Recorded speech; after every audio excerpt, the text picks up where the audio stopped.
Welcome, ladies, to my next episode of Dating Tips for Single Women. My name is Antje Boyd. I'm your host and founder of findoneelite.com, findoneelite.com. And today we're going to talk about confidence. As a matter of fact, we're going to talk about confidence on camera. So I have a very special host here with me. Yeah, very animated. A very special guest, Michele Moreno. So really excited to have you there. And Michele actually comes from the acting and artist and singing background, right? So you can, in case you can't tell from the animation, right? I sure do. So welcome to the show, Michele. Thank you, Auntie. I'll give you a shout out for all you do for people out there in this world navigating a wild ride. Yeah, for sure, right? Like dating is quite a wild ride. It's a wild ride. Understatement, right? And so tell us a little bit more what you do, Michele, being confident on camera, what does that mean? And how do you help those women? Well, I am a professional actress, professional singer, and entrepreneur. And I've been on hit TV shows like Parenthood on NBC and ABC's Boston Legal and FX The Shield. And I've also sang backup for Ray Charles. So I've had a lot of really high pressure experiences, but I did not start out that confident. In fact, I always tell people this story because I went for the very first time on national television onto a game show. And I bombed. Wow. I got so panicked that I couldn't hear the host ask me the questions. Mm-hmm. I could barely speak. I lost my senses. I couldn't hear. Everything sounded like it had cotton in it. So if I can bounce back and eventually be so confident in myself, my body, everything, that I can go on national television as an actress, I could say pretty much anybody can build their confidence up. And now that's what I help people do. I help people go on camera with confidence.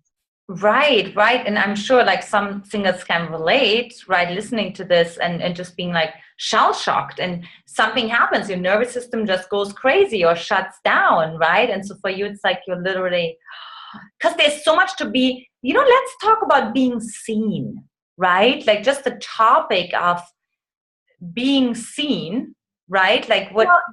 Absolutely. It's tribal. It goes back to when we had to survive in tribes. Mm-hmm. And fear of the camera is fear of being seen by a group. Mm-hmm. When you're on camera, you know that it's not just one person watching you like a conversation. It's many people. It's a big group of people.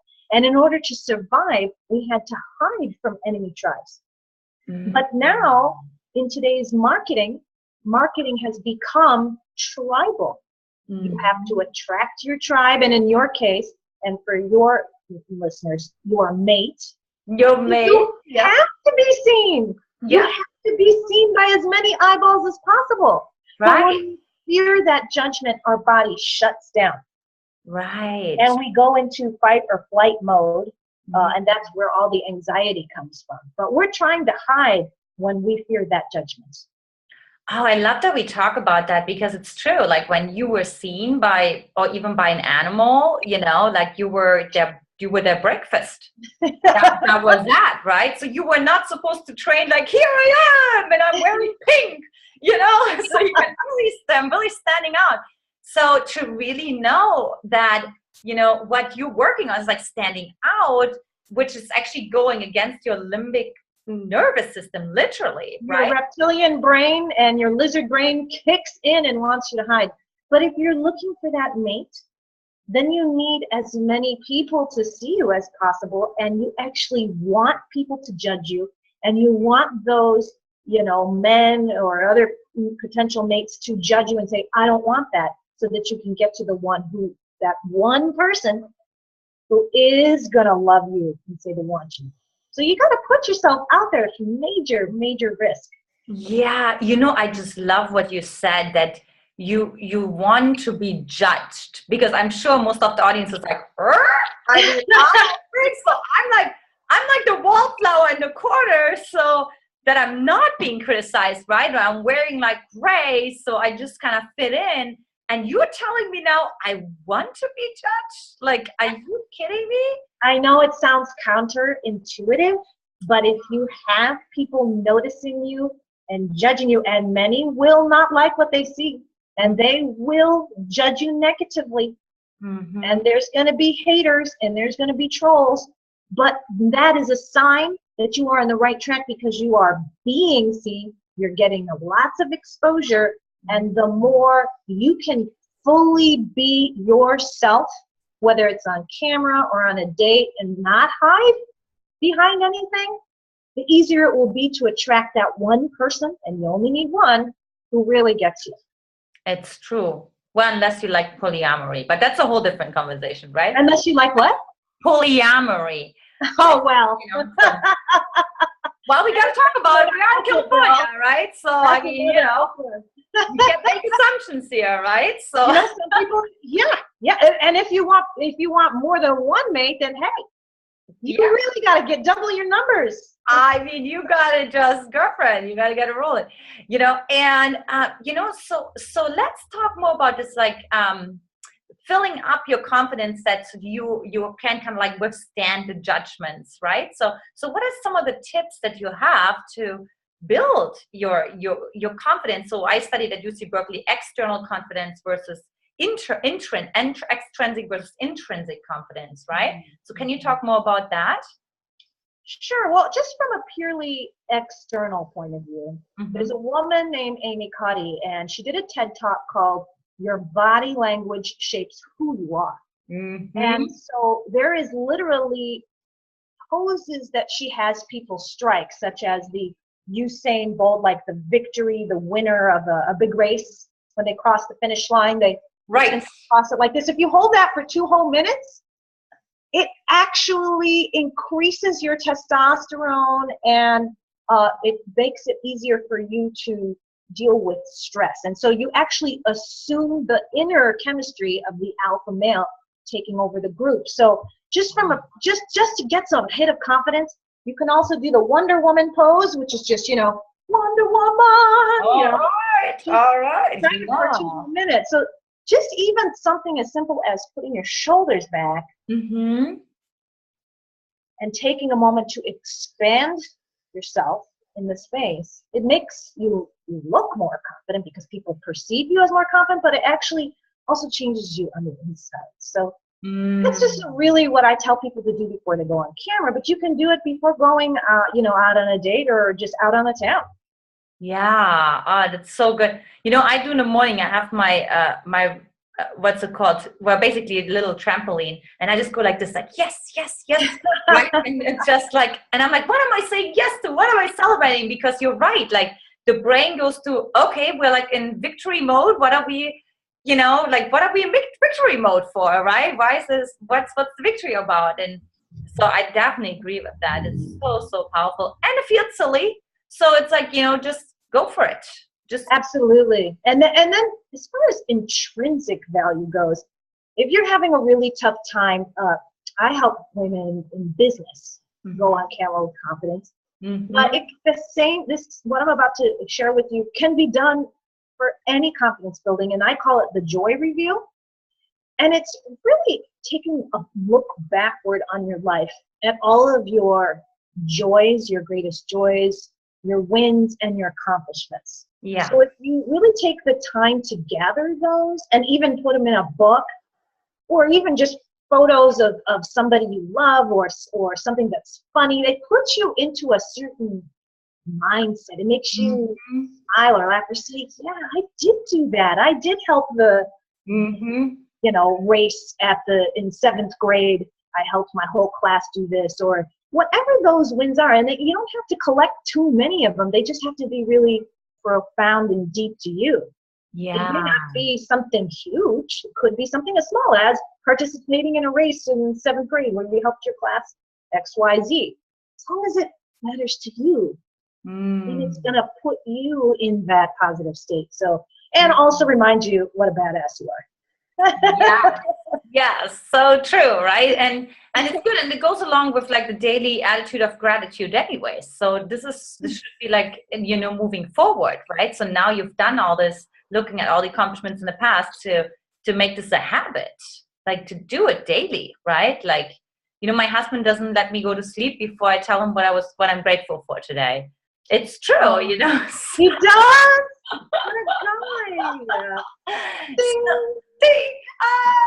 And so tell us more, like, what's like one of your, I always love to hear stories, right? And what's like one of your like favorite stories that you had with one woman you worked with, and how she was before, and how her shift, her transformation, or how her internal dialogue shifted, where, yeah. Well, I worked with one woman who this is really, oh gosh, her fiance passed away, and she never was able to move on from it. And I think it affected her whole life. When our heart breaks, Yeah. it's just something that is harder than other things Yeah. in our lives to get over. And heartbreak can also cause you to hide in dating subconsciously. Yeah. Mm-hmm. And you don't even realize that heartbreak is what did it. But and I remember when I had a guy, really, he put a curse on me because after he broke my heart so badly, every single guy I went out with dumped me after 3 months. Like, again and again. I kept saying he cursed me, but what he really did was he probably made me hide in something. He probably made me subconsciously sabotage these relationships, right? Because I wasn't able to snap out of it. And it wasn't until I made the decision, this thing in the past, it really is affecting me now. Right. Somehow, even though it happened years ago, it's still with me, and the same held true with this woman. So it wasn't until we got to that and we realized that that's the thing that she was suffering from, and that's why she couldn't move ahead in business, and that's why she wasn't able to talk to her clients in a certain way. She got help with that. She found a support group. She completely was able to move on from that, and as a result, the professional side of her life grew. And in my case, it wasn't until I committed to myself, enough is enough. I can't take this anymore. I can't take all this rejection, and something's going on that I'm a part of, because it wasn't until I saw the pattern that I was able to make a change. Yeah, totally.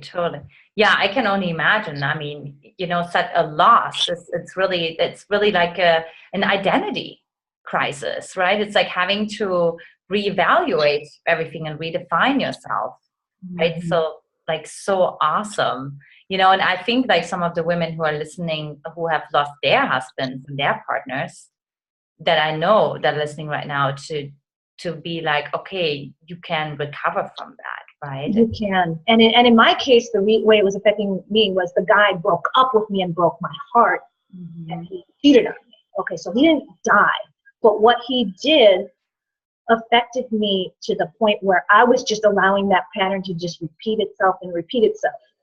Not even realizing that the very thing that I was afraid of, being rejected and having my heart broken, I was just inviting him left, right, and center. Right. So, I mean, until you can see those patterns, right, you really look back on your life and say, wait a minute. Right. Until you see it, you can't change it. Yeah. And the reason I think why I was also talking about a loss, because it's like, it's just the loss of a part of us too, who just like that part that was dating that whole life, have to let go of, right? Like, so it feels like it's a death of a part of us. It has to be, because that's that part that was dating that person, right? Or was married to that person, right? For divorce. It's true. It's like another being is born when we come together with someone. Yeah. And you're right. Letting go of that, it's like letting go of a part of yourself. And that is hard to do. Yeah. Well, that's where, I think like some of the tricks that you learned as an actress. I know my husband, he was an actor, like a little bit like what, 8 years ago, so I know that, you learn like to step into different characters. And so can you tell us a little bit more about that? Like to be like, how can I just like, in a little bit of a snap second, how can I be sassy Susie, even though I feel like, Wilma Wallflower for a moment, right? So Right. like something like a trick, that's kind of fast and instant and the women can do right before they go on a date. I think one of the best ways to really let go of any kind of baggage, whether it's a lost, partner or somebody breaking up with you and breaking your heart, any drama that you have, is just to become fully present, which is a very much a requirement for going on camera and creating a scene with another person. And the way to do that is you focus only on the needs and the emotions of the other person that you're with. So for example, if you go on a date, only focus on what does this person need in this moment right here, right now, not in the future, not 10 minutes ago. And you look at their body language, you read into what they're not saying. You try to really dial into what they need. Like, does he need just a little bit of time here? Maybe I'll go to the bathroom. Maybe he's flustered.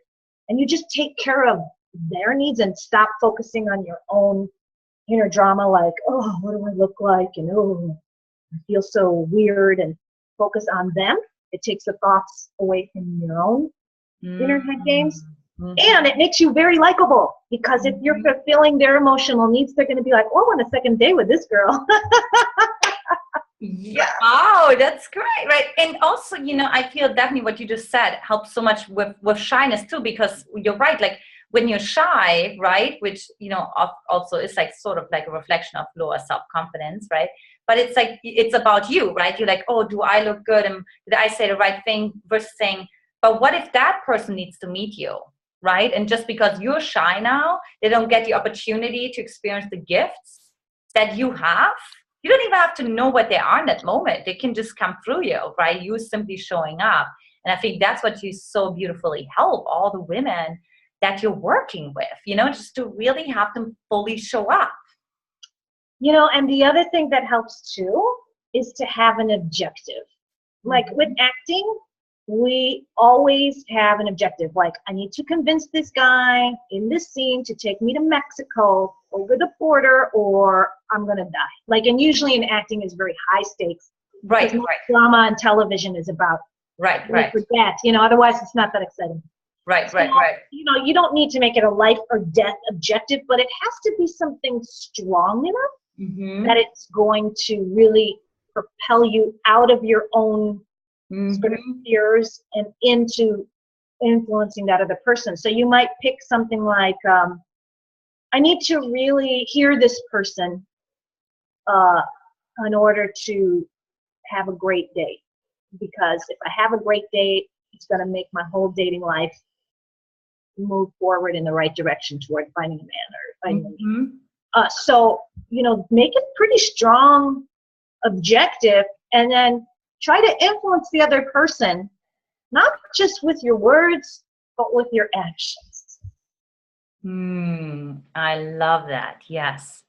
And that's a good lesson. That's a good conclusion for, for today is that, like, to really the actions and not so much the words. I hear women say this all the time. Oh, what should I say? And I said the right thing. And I'm like, well, what's your body language like, and how does that translate it into your actions? So I love that you just said that, right? It's so true. And so I'm sure people are just enamored and fascinated with your personality and what you do, confidence on camera and helping to get into different characters and just really, being all of who they are, right? So what can they do if they're like, I really want to learn more about the work that Michele does and maybe even explore if she can help me? Absolutely. I have a free training if you're interested in going on camera with confidence. And that helps with any kind of confidence building, really. Being able to go on camera is certainly going to help you find confidence. Everyone says it's in all areas of life. And that free training is available at michelemoreno.co. So it's Michele, MicheleMoreno.co. Okay, Michele Moreno at, what was it again? MicheleMoreno.co. .co. Okay. Yeah, that's my website. And you just put your email and your name into the boxes and you get the free training. Okay, perfect, perfect. And I just love that we talked about this, because I was just wondering, I wonder how much better, especially like, singles who have like some social anxiety or awkwardness, how much better they would do if they would just do a little bit of a on camera training and just kind of see themselves, just having that reflection back to themselves, right? Like versus going to a pickup artist workshop, like how about some in front of the camera, kind of like, actual training and really seeing like, oh, this is how I come off and this is how I can quickly shift it, right? So the camera doesn't lie and it picks up everything. And so there are some things that people learn about themselves. I learned about myself when looking at video, because you say, I didn't know I did that. Right. I didn't know that I didn't know that I was always lifting my head like this, which, I have to keep my chin down. Like, you just don't realize that's what you're doing, and you're coming off as a little bit standoffish when you do this. It makes you seem like like a little bit snoopy almost, and I didn't even know I was doing it. So you can learn a lot from watching yourself on video. It's so true. Oh my gosh, that's so true. I mean, sometimes I see videos, I'm like, nope, we're not gonna take that one. And so that's actually so great, for sure. Well, Michele, thank you so much for being on the show, and like, thank you so much for having me. Absolutely. It's such a ball to learn about confidence on camera. I have so much to say about that. We're filming all the time, and we're totally proponents of having a pro come on and just really teach you about presence on camera, because it's really everything. Because if you don't have that, then forget it. Like, why even bother? That's my personal opinion, right? And girlfriend, you are free in your emotions and your body on camera, so right on. All right. And the listeners are like, okay, they're high-fiving each other. Okay. All right. It's been such a blast. Awesome. Thank you so much for being on the show today, Michele. So again, michelemoreno.co to learn more about her. And listen, if you're struggling with those men, that unavailable man, and your trust issues, you're experiencing that on a daily basis, and you're just questioning yourself over and over again, then hop on over to my site, findoneelite.com. It's very easy, right? Find one elite, because you're an elite. You're not just a usual average person, right? .com, and get yourself scheduled for a 60-minute Find the Right Man discovery call with me, where we can go deeper. What is going on? We just talked a little bit about intrinsic, right? There's so much about intrinsically about us, where we're incongruent. We're like, on the outside, we're doing everything right. I don't know why I'm attracting all this incongruent men into my life, right? Well, I'm giving you a little hint. There's something incongruent inside of yourself. So that's what we're gonna uncover in that session. So that's what I really recommend. And of course, I'm already booked out for the next week. So if that's something you feel your heart is called to, go to findoneelite.com. Again, Michele, thank you so much for being on the show. And for you listeners, have a wonderful day. Much love. Bye-bye.